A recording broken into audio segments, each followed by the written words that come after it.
Hello, hello, hello. Thank you for coming to Bathrobe Chat Live with Steve the Missionary, the last Bathrobe Chat Live with this awful lighting.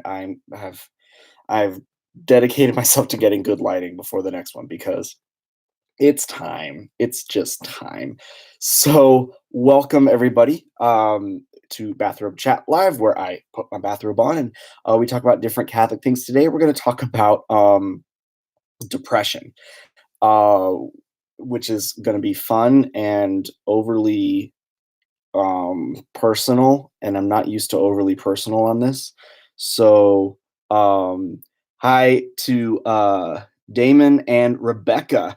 Awesome. I'm so glad you got your stickers. You got to send pictures on where you put those stickers, and then I'll put them online. So please show me where you put those stickers. You can get Steve the Missionary stickers on Steve the Missionary's Patreon, which is patreon.com/SteveTM. And I got one new patron this past weekend, and I'm extremely excited. So please keep following and following the conversation and join the Patreon, patreon.com/SteveTM.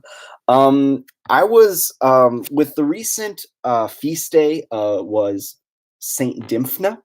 If you don't know who that is, she is the patron saint of people with mental disorders, with depression, and all psychiatric workers. And there was also kind of a thing floating around the Catholic internet, which was a novena to Saint Louis Martin, and he is the dad of Saint Therese of Lisieux, and he was famous for one being like a very holy man and a holy father and husband, and all of his children that lived through to adulthood became nuns. So that's kind of what he's famous for. And then in his elderly years, his wife died, and later he got a stroke, and he was and because of that stroke, it worked with his brain chemistry, so that he was severely depressed and had severe depression and mental issues for the rest of his life, to the point that he had no children who were living out in the world that he could move in with. So he was institutionalized at a home, a mental institution run by nuns in France. And so there's a novena, a 9-day set of prayers to pray for the intercession of Saint Louis Martin. And so with those two saints being kind of on my mind recently, I wanted to talk about depression, and I wanted to talk about how it corresponds or collides with spirituality and religion. And I wanted to talk a bit about just my own struggle, fight, work in all of that. Saint Dymphna, whose feast day was, I think, last week, she is she's a much older saint. She was a princess so like this is like early medieval times, and her how's the story go? She was a princess, and her dad was the king, and he was mentally insane and was trying to seduce her. So like insane to the point of trying to force incest on his daughter, and through all of these psychotic episodes, eventually killed her. And so she was like refusing his advances, one, because she didn't want to, and two, because of like her dedication to God, and then three, just in utter just victimhood, being someone who knows like what the depths of mental illness can do to a person and to a person's family, because she's in that situation, a kind of a solidarity situation. She's a really powerful intercessor for people who are going through mental issues, and her feast day was last week. And I know I have friends who are psychiatrists. Tommy from the TV show we do together, Repent and Submit, is a therapist by day trade, which means that he's always analyzing me whenever we hang out. And it's been kind of a wild ride for me in my own mental health. So I'm gonna bring it back to those saints later in the day. Um, so let's see. 2 years ago, 2 years ago, 1 year ago, I had really hit rock bottom in terms of my own self. And that's the real funny part. And it's a combination of what's true and what's and what depression does to you. It was my rock bottom. It's not the darkest place anyone has ever been. My own depression is fairly mild compared to what other people go through. And but at the same time, that is the kind of thing that I tell myself to make myself even more depressed, if you get what I mean. Like, you should be able to toughen up and get yourself through this because it's not as bad as it could be. And so my rock bottom was about a year ago. I had been going through uh, not being able to kind of establish myself in the town I was living in. I had not put down any roots in Oakland. I had not uh, you know, my dating life had attempted and then died. My ability to create a community around me had been attempted and was dying, and my work had been attempted and was dying.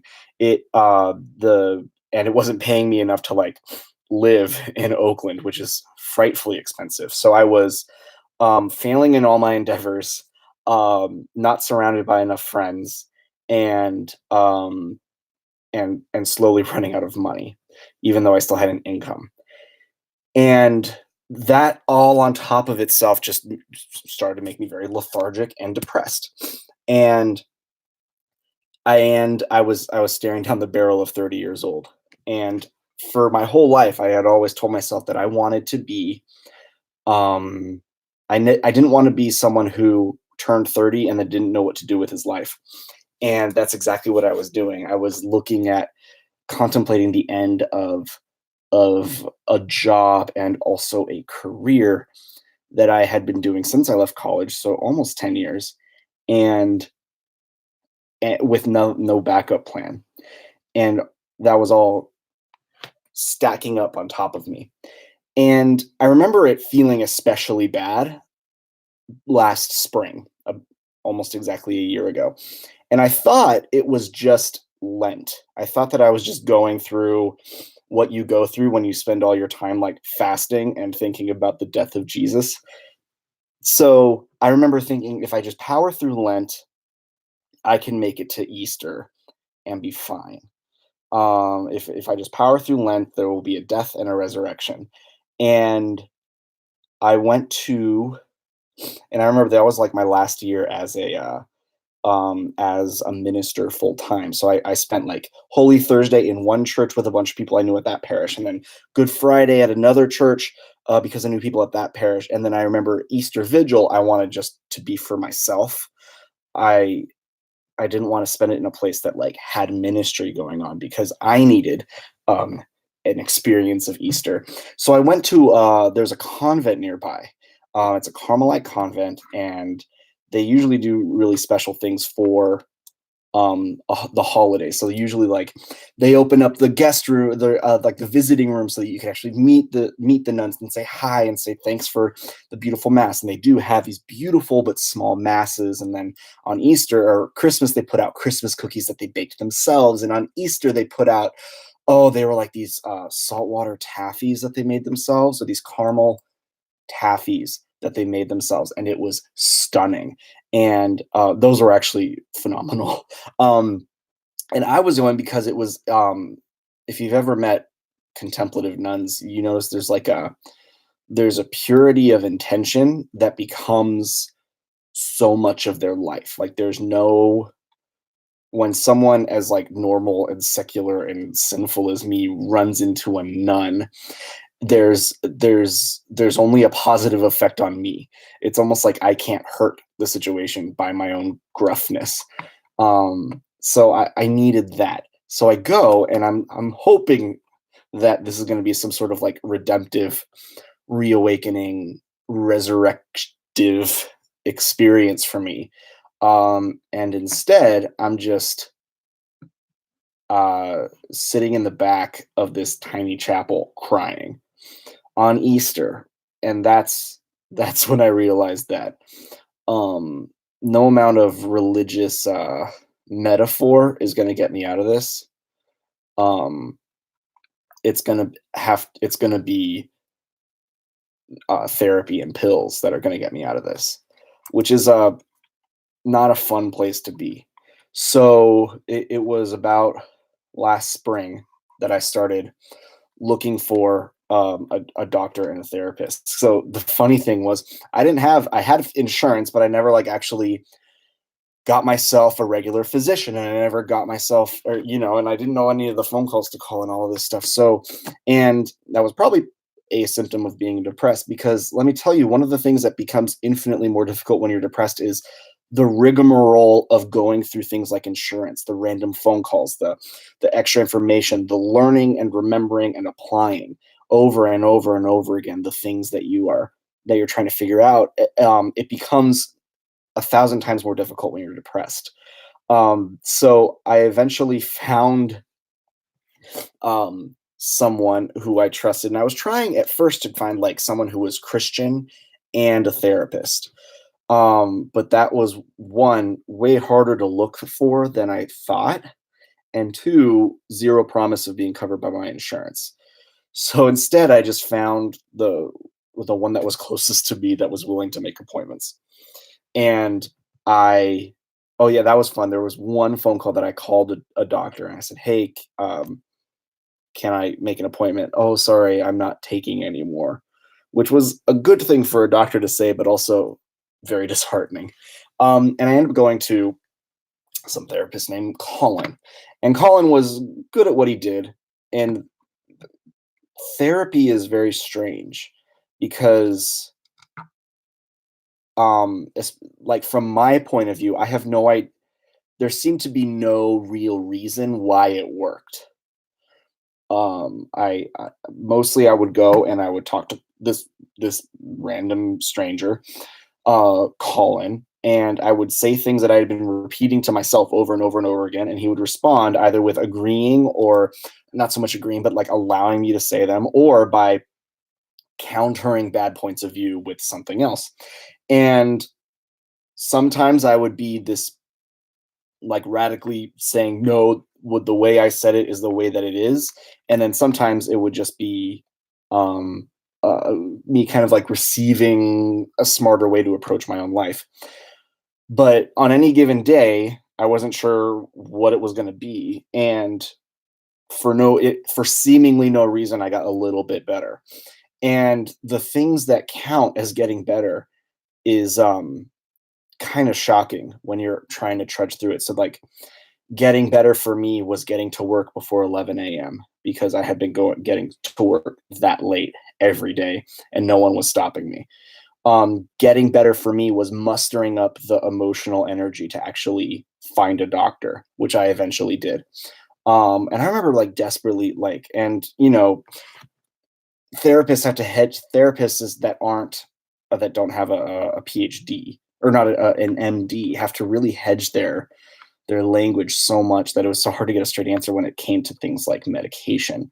The So I was like, "Do you think I should get medicated?" He's like, "I don't know. Talk to a doctor." How apparent is it that I need to talk to a doctor? Should I talk to a doctor? And eventually, I just said, "I'm gonna call a doctor." And Colin said, "That's a good idea." And I remember going to talk to the doctor and thinking I'm gonna have to like go run down um the whole business like I did with the therapist. And they're like, "Oh, why are you depressed?" "Well," and then I like the first thing I talked about was my job. She's like, "Yeah, jobs make people depressed." And I'm like, "Okay." Um, and and then she's like, "Okay, I will prescribe you something." And I was shocked at how quickly I was handed pills there. And I don't think it was because this doctor liked slinging pills around. I think it's because that's just how obvious I was, how obvious it was for other people around me that I was depressed. Because I remember saying, Do I also have anxiety?" And she's like, "Nah, it's depression." And I'm like, okay. That was it was showing me how like only 2 questions and it was like, yep, this is what you need. And I was given a daily dose of 10 milligrams of Lexapro, which is a thing.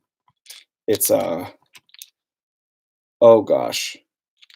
Um, it helps with your brain chemistry. It's a um something something resorption inhibitor. So one of the chemical problems that happens to people who are depressed is their brain releases endorphins, but then the other side of the brain, yes, thank you, an SSR, um, doesn't actually get across to where it needs to go, and so it just reabsorbs it. And so this pill is supposed to help me get better. And then 10 wasn't enough because that's a teeny tiny dose, so they upped it to 20. Selective serotonin reuptake inhibitor. Thank you, Ashley, Rebecca, and Damon. Um, it's a um it's so weird because it's supposed to make you feel better, but for every time you change a dose, either from 0 to 10 or from 10 to 20 or back down, your brain chemistry goes a little haywire and it needs a little time to even out. And you can't tell if it's working until it evens out, and then you reassess how you're feeling, what you're going through. But that week is an awful week. Your emotions, your just ability to deal are incredible, and debilitating. And so I'm at the point where like I probably should, because I moved and I changed insurance, so I have to like pick another general practitioner and all that, which is hard when you have depression. But I probably need to up it one little bit, a little more. But I don't want to go through that week again because that week sucks. You are specifically for me. I hate feeling so useless, which is something that the depression does, and I hate feeling so weak. Every little obstacle is this huge insurmountable thing to me, and especially when I'm trying to start my own business, make an income off of YouTube. That's that can't happen. I can't do that. And then like I to the point that I don't trust myself to care for myself. I don't on a bad day. I don't trust myself to care for myself. I don't trust myself to care for others. I don't trust myself to volunteer for things because I know how flaky I am because I'm depressed. Um, I I don't trust myself to fall in love with anybody because I know how self-absorbed I am, but also unable to take care of myself I am. And that is hard.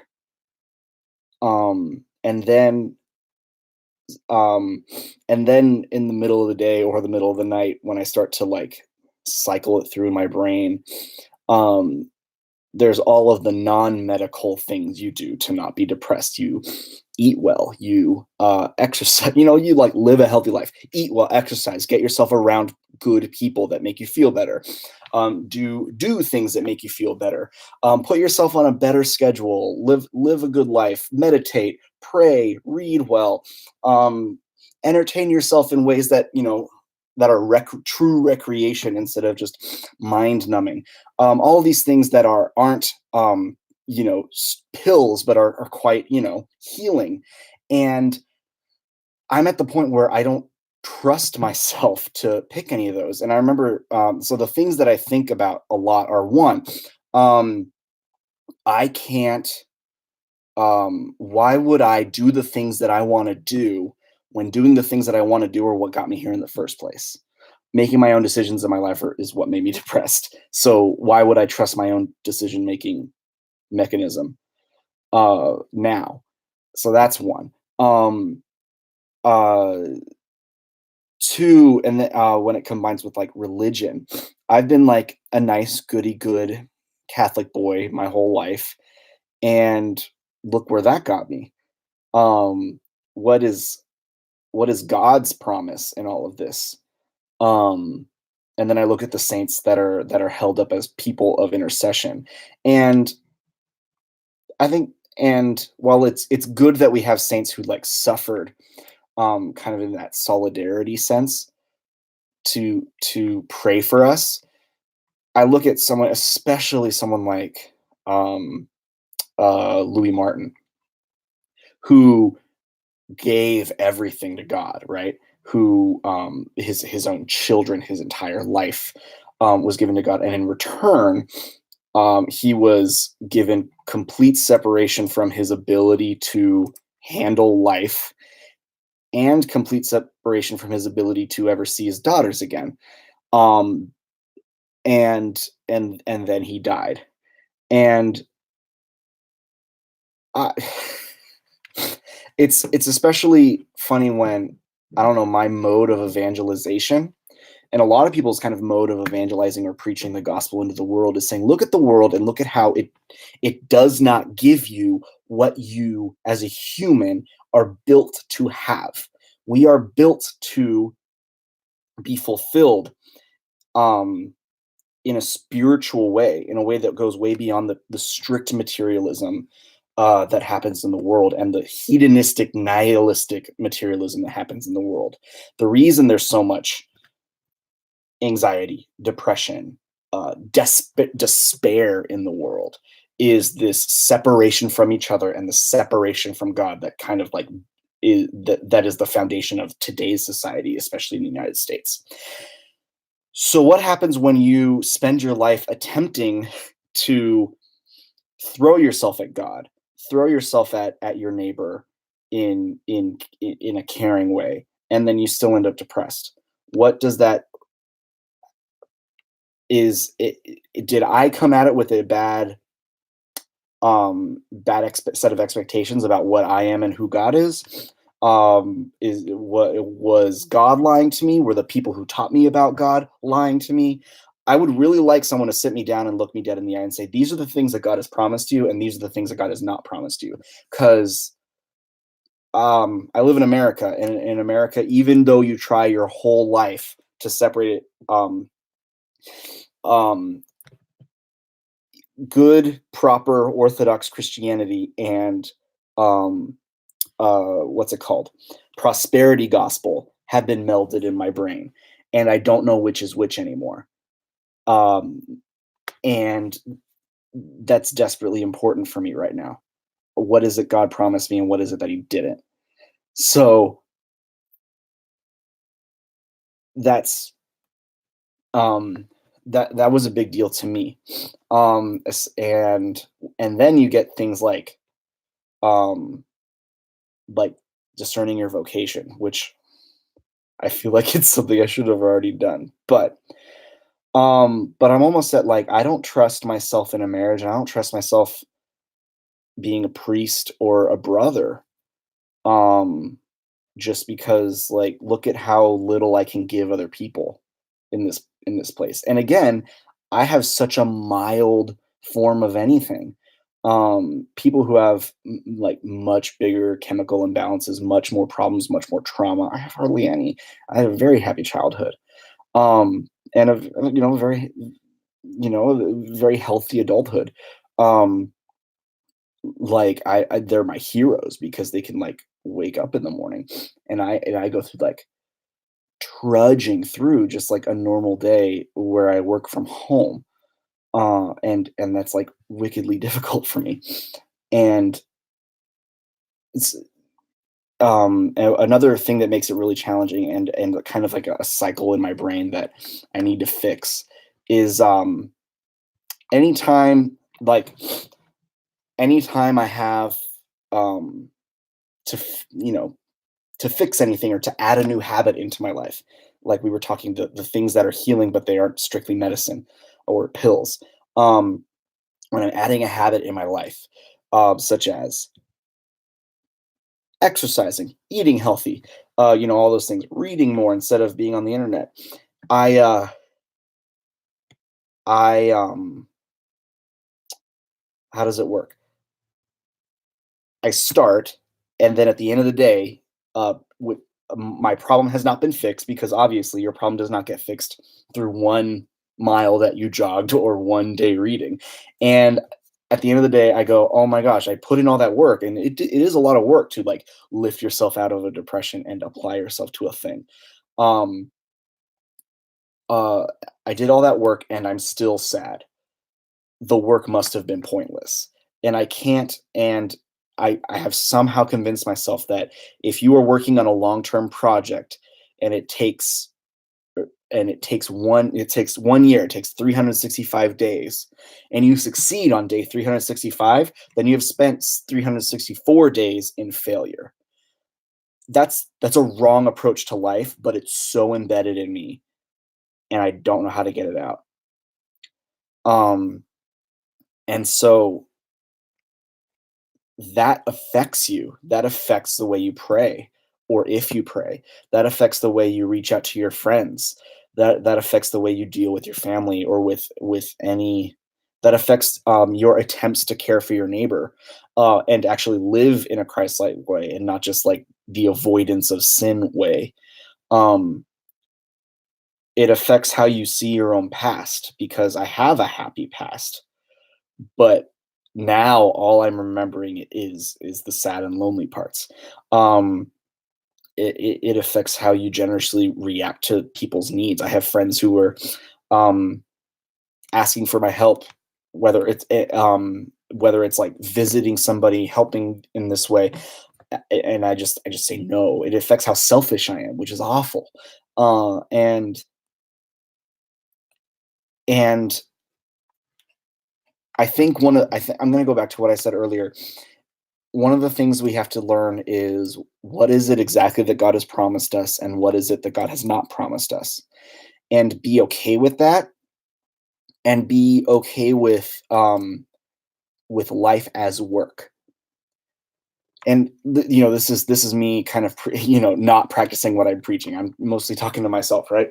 I need to really understand what God has promised me and what God has not promised me. I need to really be okay with life as work. You work and you don't accomplish the totality of the thing, and then you go to bed, and you wake up in the morning. And if you have prayed at some point in between all of that, dedicating all the work to God and to the people that you're serving, then life can be rich in a way. It's not going to be like a Joel Osteen way, and it's not going to be, like the perfectly satisfying, excuse me, the perfectly satisfying ending to a movie way, but it is going to be a fully human way. And then also just that there are some things that don't get fixed until you die, because that's what it is to be a fallen human, and that's what the hope of heaven is for. And that Christ's and I don't know what it meant when Jesus said his disciples will have his abundant and or will have their life to the full. And um, but it's important to learn. So thank you for all the support that's been going on in the corner. To Ashley, Rebecca, Damon, Sean, and John. Um, make sure to pray for each other. Make sure, especially, to pray for people in religious leadership. Whether that's your local youth minister or a pastor or a bishop, you'd be really shocked at how many people in church leadership are on pills, are on antidepressants. That was one of the reasons I didn't want to go to a doctor, was I didn't want to be another statistic. The statistics are more readily available for the Protestant side of things because you get easily measurable things like such and such percentage of pastors are are on antidepressants, and this is this is where I'm at. And pray for people's faith, pray for people's work, and pray for the ability to kind of tell the difference between working through something, between being too weak, and between being sad and being abandoned by God. Um, because I at least for me, that those are hard things to distinguish, and I'm guessing that it's a lot of other people as well. So, and share your experiences with each other, um, especially your friends. Friends need to know what you're going through, and friends need other people to hear what they're going through. So, thank you to all of you, and I will see you soon. I am reviewing Harrison Lemke's album this week. Tell Harrison Lemke that I'm doing it. Listen to his album. I'm so excited for you to hear his music. It slows me down, and it's just so entirely beautiful. God bless to you all. The pod is ended. Go in peace.